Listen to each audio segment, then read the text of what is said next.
কলকাতা শহরটার একটা অন্য রূপ আছে, যে রূপ তিলোত্তমার কোলাহলে ঢাকা পড়ে যায়। আজ আমরা যাচ্ছি কলকাতার এমন এক পুরো অংশে, যেখানে জীবনের শেষ আর এক পরম আধ্যাত্মিক শান্তির শুরু হাত ধরাধরি করে চলে। নিমতলা মহাশ্মশান, ঠিক তার পাশেই অবস্থিত বাবা ভূতনাথ ধাম। বলা হয় শ্মশানের এই পবিত্র মাটি আর গঙ্গার হাওয়া মিলে এখানে তৈরি করেছে এক অদ্ভুত অলৌকিক শক্তির বলয়। আমাদের গন্তব্য ৩০০ বছরের প্রাচীন পরম জাগ্রত সেই বাবা ভূতনাথ ধাম। বিজ্ঞান যেখানে এসে থমকে দাঁড়ায়, আজ আমরা সেখান থেকেই আমাদের আধ্যাত্মিক সফর শুরু করব। আপনি যদি মহাকালের ভক্ত হন, তবে আজকের এই 10 মিনিটের সফর আপনার মনের ভেতরের ভক্তি আর মায়াকে এক অদ্ভুত দোলা দিয়ে যাবে। চলুন প্রবেশ করা যাক এক অলৌকিক রহস্যের দুনিয়ায়। তার আগে জেনে নেওয়া যাক কিভাবে পৌঁছাবো। যে কোনো মেট্রো স্টেশন থেকে মেট্রো ধরে শোভাবাজার মেট্রো স্টেশন, সেখান থেকে অটো করে আহিরিটোলা ফেরিঘাট পৌঁছে যাওয়া যায়, অথবা দমদম থেকে চক্র রেল করে আহিরিটোলা ফেরিঘাট স্টেশন, বা হাওড়া থেকে গঙ্গা পার হয়েই সোজাসুজি পৌঁছে যাওয়া যায় আহিরিটোলা ফেরিঘাট। আর এই ফেরিঘাট থেকে সামান্য হেঁটে এলেই পৌঁছানো যায় এই ঐতিহাসিক ঘাটে।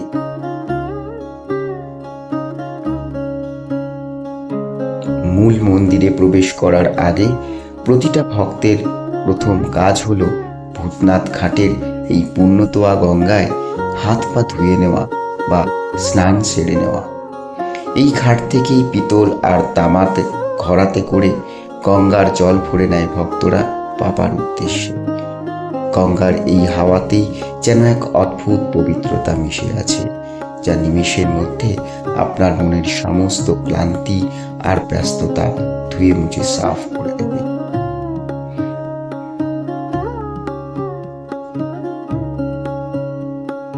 এবার আমরা এগোচ্ছি মূল মন্দিরের দিকে।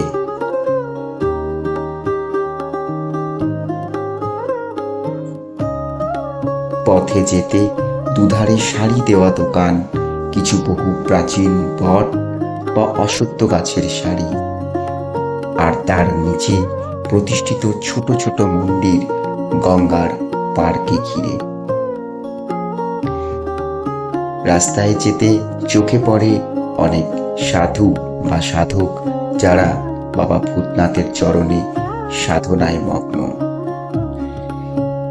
চারিদিকে ফুল, বেলপাতা আর ধূপের গন্ধ, এ যেন এক নৈসর্গিক অনুভূতি আনে মনে। এই পরম আধ্যাত্মিক স্থলে এলে মনের ভেতরে জেগে ওঠে এক অপার শান্তি, পরম ভক্তি।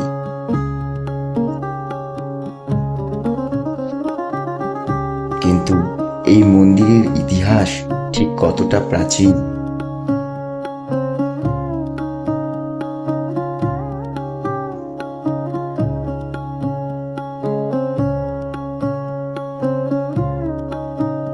আনুমানিক ৩০০ বছর আগে বারাণসী বা কাশী থেকে এক সিদ্ধ অঘরী সাধু এই নিমতলা ঘাটে এসেছিলেন।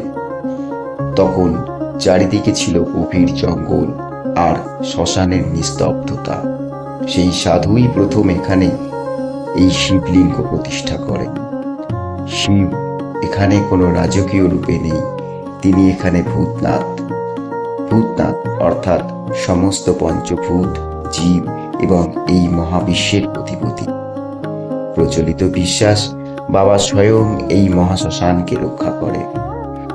এই মন্দিরের প্রতিটা কোণায় আজ সেই প্রাচীন তান্ত্রিক সাধনার এক অদৃশ্য এনার্জি ফিল্ড বা শক্তির বলয় কাজ করে, যা আপনি এখানে এলে নিজেই অনুভব করতে পারবেন। বাবা ভূতনাথ মন্দিরের অদূরেই অবস্থিত মাতা বৈষ্ণোদেবীর মন্দির ও মোটা বাবা শিব মন্দির বা দুর্গেশ্বর শিব মন্দির, যাকে ঘিরেও আছে অনেক অলৌকিক রহস্যময় কাহিনী।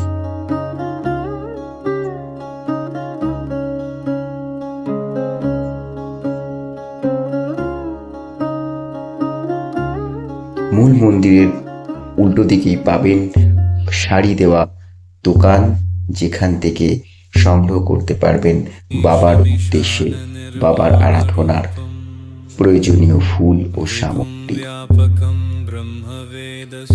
এবার আসা যাক সেই অলৌকিক রহস্যে, যা শুনলে গায়ে কাঁটা দেয়। উজ্জয়িনীর মহাকাল মন্দিরের মতোই এখানেও বাবাকে সাজানো হয় শ্মশানের চিতাভস্ম বা চিতার তাজা ছাই দিয়ে।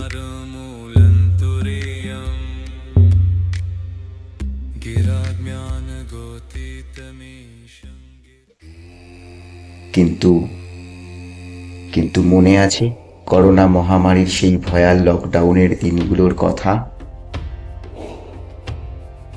যখন গোটা শহর স্তব্ধ, শ্মশানে চিতা জ্বলাও বন্ধ ছিল সব কিছুই কড়া বিধিনিষেধের কারণে।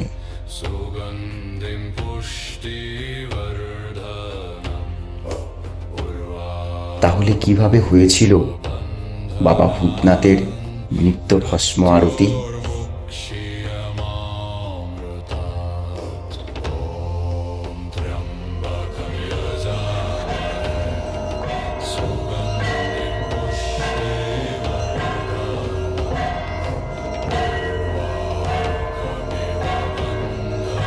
স্থানীয় মানুষ এবং পরম ভক্তরা দাবি করেন, সেই কঠিন দিনগুলিতেও প্রতিদিন ভোরে কোনো এক অজ্ঞাত উপায়ে গঙ্গার ঘাটে একটি করে মৃতদেহ ভেসে আসত, শুধু বাবার আরতির নিয়ম সচল রাখার জন্য। একে আপনি বিজ্ঞানের কোন যুক্তিতে ফেলবেন? এ তো স্বয়ং মহাকালের এক অলৌকিক লীলা।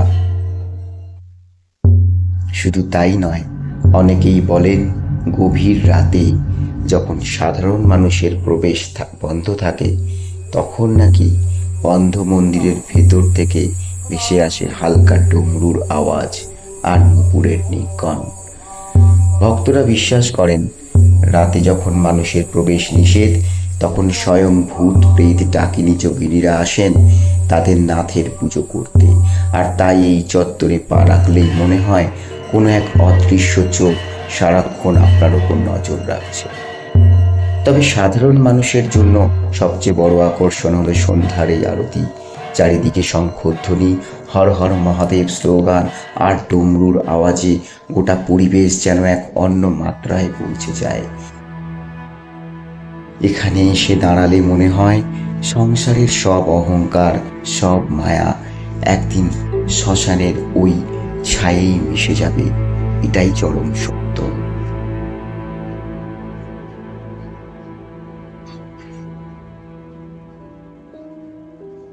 বিজ্ঞান একে মনস্তাত্ত্বিক অনুভূতি বলতে পারে, কিন্তু শত শত বছর ধরে হাজারো হাজারো ভক্তের বিশ্বাস, যিনি এখানে এসে ভক্তি ভরে চোখের জল ফেলেছেন, বাবা ভূতনাথ তাকে খালি হাতে ফেরায়। মৃত্যুর এই উপত্যকায় দাঁড়িয়েও তাই এক পরম শান্তির খোঁজ মেলে এই ধামে।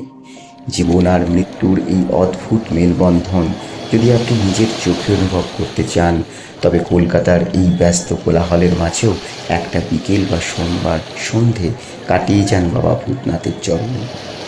গঙ্গার ঘাটে বসে যখন আপনি চিতার ধোঁয়া আর মন্দিরের আরতির ঘণ্টা একসাথে শুনবেন, তখন জীবনের এক নতুন দর্শন খুঁজে পাবেন, এটিই আমার বিশ্বাস। আজকের এই আধ্যাত্মিক ও রহস্যময় সফর আপনাদের কেমন লাগলো কমেন্ট বক্সে অবশ্যই জানাবেন। আর কমেন্ট লিখতে ভুলবেন না হর হর মহাদেব। দেখা হচ্ছে পরের কোনো আধ্যাত্মিক সফরে। ততক্ষণের জন্য ভালো থাকুন, শান্ত থাকুন। জয় গুরু, জয়।